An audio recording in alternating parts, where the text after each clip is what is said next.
ASHTAVAKRA Ji says to King Janak, you don't have any expectation from anyone, which means you do not expect anything from anyone. Second is, do not deform. You must have heard this a lot of places.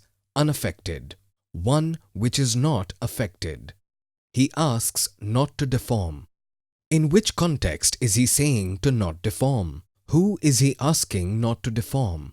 Because who you actually are, we have already reached there. There is no scope to get deformed here. Being deformed means a change in form, which means some variation in the form. You look good. Assume an accident occurs and your skin burnt out. Now you look deformed. What happened to the skin? There was a deformation. You became old. When you were young, you looked handsome. When you grew old, your face had all these wrinkles. What happened? There was a deformation. You can say that this body is prone to deformation, and there is nothing wrong with that. Whatever the form is, there will be deformation. Deformation means a change happens. Forms change, but I do not change. So in what sense is he speaking? It's not that you become something. Deformation occurs in you, at the level of thinking. You keep on thinking that you've grown old. You are young. You are beautiful. You are ugly. What is all this? Just some thoughts. He says that you do not even need to think all this. In what sense is he talking? What we constantly think of ourselves, like, hope something bad doesn't happen to me. Something doesn't happen to people connected to me. Worry is related to all this.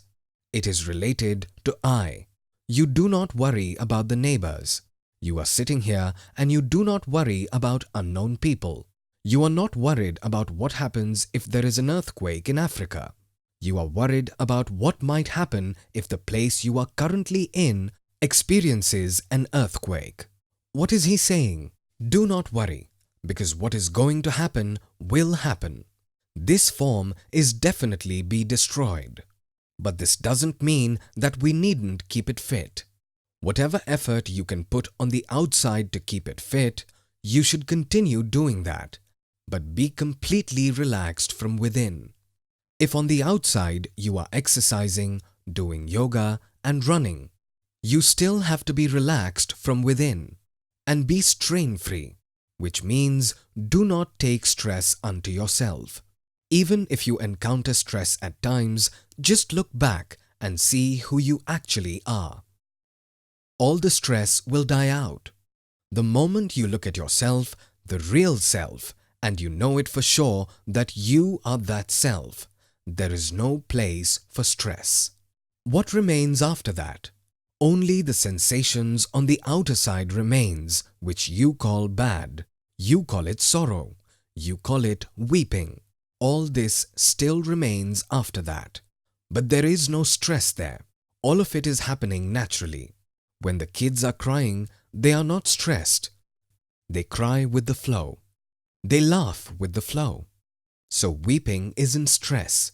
A kid is crying after getting hurt. That is not stress. You are just sitting and continuously thinking, are sad. Being sad is being stressed. Neither is he laughing out heartily nor crying out his lungs. He is frightened in both cases. He is thinking a lot. This is stress. So be entirely strain-free. Do not keep any stress with yourself. What is he ultimately saying to you? Whom is he speaking to? He is speaking to your thoughts. He is speaking to your understanding. He is speaking to your mind. He is trying to convey that you should keep your understanding the same as who you actually are. Your qualities are being explained to you. The reality doesn't expect anything from anyone. It is the same for both, the good and the bad. It is not biased. It doesn't expect anything from anyone in return. And as and when I speak, you can look for yourself whether it is the truth or not. Does your experience too state the same or not? Is there any difference at the level of the sound of silence? Let's keep aside the sound of silence too. Is there any difference at the level of water? Your body has water. My body has water. The criminal's body in jail also has water. It is also in animals and trees. There is no difference in the level of water. Do not be deformed. Do you get deformed? If you do not get deformed, why do your thoughts get deformed? If you do not change, why do your thoughts change? The thoughts not related to the objects, but related to the subject. There are two types of thoughts. One which is related to the objects and change do not bring sorrow to us. I saw a chair, a wall, a light, this, that. How does it affect? There isn't suffering there. There is no sorrow in that. The problem arises with the thoughts related to I. I am beautiful.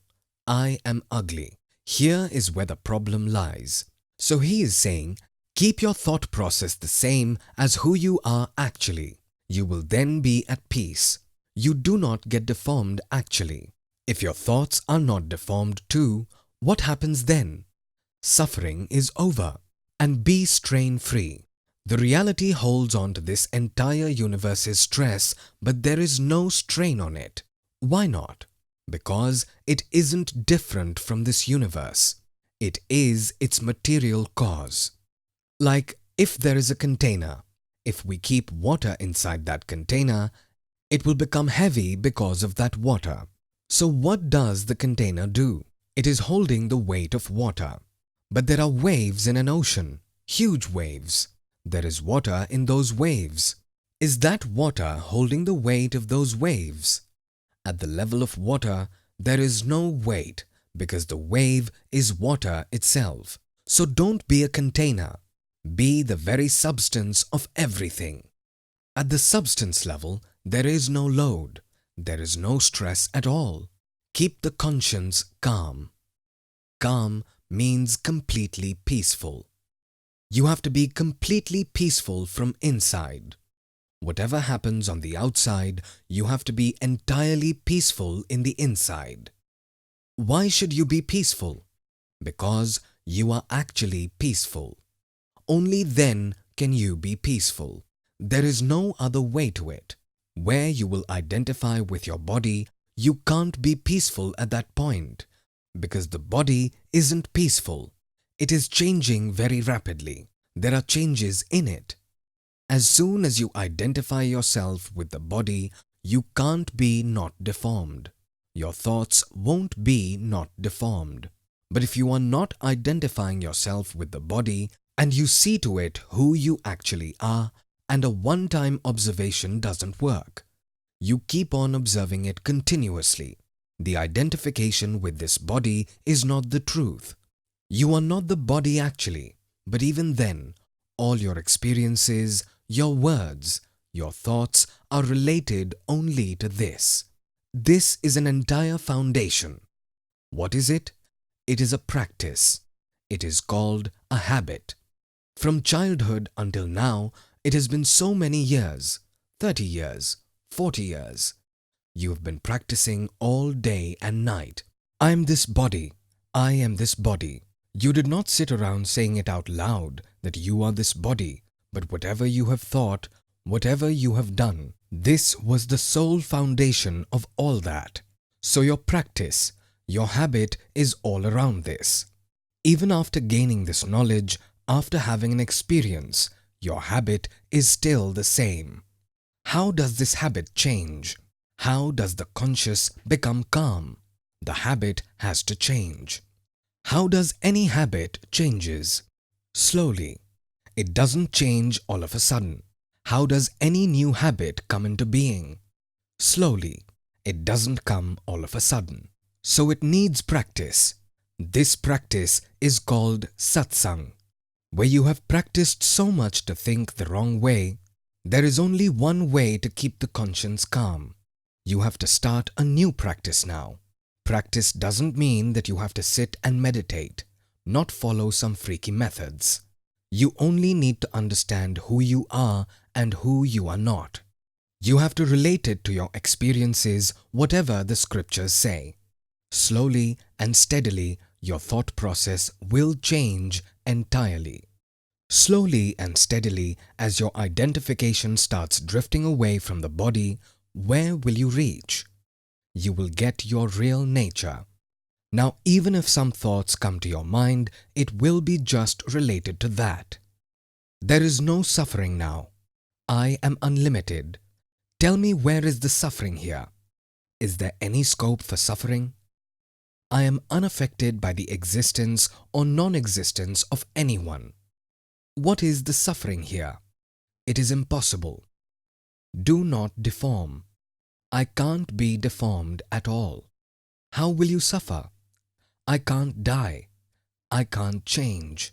I can't go anywhere. I can't arrive somewhere. I am everywhere. How will you suffer? Tell me. This is a new practice which is completely different from this world. This world, because of its ignorance, they never observe what the truth is. Keep the conscience calm. No one should find the surface of your wisdom. It should opt for infinity. The same thing I just mentioned. The surface of your wisdom, which means the surface, like the surface of an ocean. The man even finds the surface of an ocean. He finds it 1 kilometer below, 2 kilometers below, 3 kilometers below. Its surface is definitely found at some place. But your wisdom should be such that no one is able to find its surface. It should opt for infinity. If wisdom is focusing on something which has no end, there is no end to the wisdom too. Infinity is something which has no end. If the wisdom is busy with something which is finite, the wisdom will be finite too. The wisdom can be busy with a huge thing, or a small thing, or whichever thing. If the wisdom is stuck at a place which has its end, the wisdom will also have an end. Its thought can be captured. Its thought can be measured. Fine, he is an expert scientist. He has a faraway vision. What is he thinking? Until when will this planet survive? Since when is it existing, and until when will it exist? So we are able to see the surface of his wisdom. What is it? What is his thinking? Just that, until when will this planet exist? That's it. What is this planet if we compare it with the universe? It is possible that there is another superior scientist. He is not thinking about the duration of the existence of this planet. He understands that this planet is nothing. Planets are created and destroyed. He is thinking about the birth of this universe, and until when will it exist? We can gauge his wisdom too. But the one who understands this universe, until when will he survive? Now catch it. You can't go any further than this. So be busy with the infinity. Don't be impatient because of anything. Impatient again means petty thinking, being sad, being tensed. Whoever is sad is because of his petty thinking. He who thinks big can never be sad. You have sole faith in your conscious essence alone. It means whatever is meant to be done on the outside, you keep on doing it. Whatever is required to be done for your survival. But your concentration should be entirely on your conscious essence. Not forcefully. Not because this work has been assigned to you by the scripture. Not because ASHTAVAKRA Ji is saying so. But because you are wise enough. You need a lot of wisdom for this. Foolish people won't understand all this stuff at all. If you do not focus your mind, which means your conscious, or your thoughts to your essence. What does it mean then? Didn't we understand its meaning till date? How many times have you focused your mind on people, on things, on situations, and on this world? What did you achieve in the end? What has happened? Nothing. Back to square point. It means you have reached the point where you started it all. You started from sorrow and you have reached back to sorrow. If you weren't sad, if you weren't alone, you would have not attached yourself with anyone. One is being attached at the outer level. Fine, he is my husband, she is my wife. That is at a very surface level. One is being sad from within because of your husband. This is what attachment means. So as soon as your mind moved away from your essence, as soon as your thoughts were everything in the world but your essence, you should understand that you are getting trapped in an amazing trap. If you want to contemplate, contemplate about your essence. Because if the contemplation was solid enough, a pointed one. If this thought was one-pointed, a lone has been used here. If your lone thought was entirely focused on your essence, what will happen? One fine day, there won't be any scope for contemplation too. Why to contemplate if you have understood that your basic nature is happiness? Why to think any more? What's more than that? I am sad, hence I need to do something. I need to achieve something, hence I have the fear of losing. Hence I need to connect to someone, hence I need someone. I am alone, that is why I fear loneliness. That is why I get bored when I am alone. That is why I need some company. And the company I yearn for can dominate me. But if I'm not alone at all, if I exist alone, what does alone mean? I am different from everyone else and I am alone. I am lonely. But if I am the only one, it is different from being lonely. I am not alone. It is only I who exist in this entire creation. So this is what being said. It is being said because it is conclusive. As and when the contemplation goes deeper and deeper, the mind will die. What does die mean? There won't be any space for thoughts. It doesn't mean your brain will die. It will rather become sharper. Brain will be sharper beyond limits. What is our brain? What goes on in this brain? Petty thoughts, petty words. This is what usually happens. One whose brain is focused on the infinite, it means his brain is completely empty. It means that the brain is functioning at its 100% capacity. When we purchase a new computer, its performance is quite good. After some months, it degrades completely. It starts hanging. Why? Because the computer will be as fast as the amount of empty space available in it. What do people make out of it when it's said that the brain will die? People start fearing even this. Mind will die means all the thoughts related to stress will die. Sorrow will die. All bogus tension will be wiped out. Stress will die.